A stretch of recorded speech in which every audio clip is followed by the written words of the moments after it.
অন্ধ হাফেজ ভাইয়ের কাছ থেকে আমি একটা সূরা তেলাওয়াত শুনবো। ভাই এটা সূরা তেলাওয়াত করেন।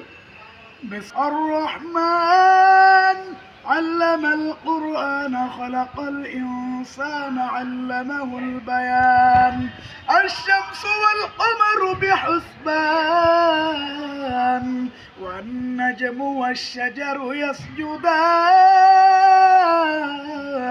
والسماء رفعها ووضع الميزان কাছ থেকে অনেক সুন্দর তেলাওয়াত শুনতে পেরেছি। ভাই আপনি কি আসলে চোখে দেখেন? সেগুলো দেখেন না, কিছু দেখতে পারেন না জীবনে? মানে কতদিন ধরে আপনি অন্ধ এমন? জন্ম থেকে না? জন্ম থেকে। ভাই জন্ম থেকে অন্ধ, তার জন্য আমি মন থেকে দোয়া করি, আপনারা ভাইয়ের জন্য দোয়া করবেন। ভাই আপনার নাম কি? হাফেজ আরিফ হাসান। ভাই কিন্তু অন্ধ, জীবনে কখনো চোখে দেখিনি, তাই তো ভাই? জীবনে কখনো চোখে দেখিনি, তার মতন মানুষ কোরআন হাফেজ। আসলে খুব ভালো লাগলো ভাইয়ের সাথে পরিচয় হয়ে। ভাইয়ের বাসা হচ্ছে চৌগাছা উপজেলার যশোর জেলা।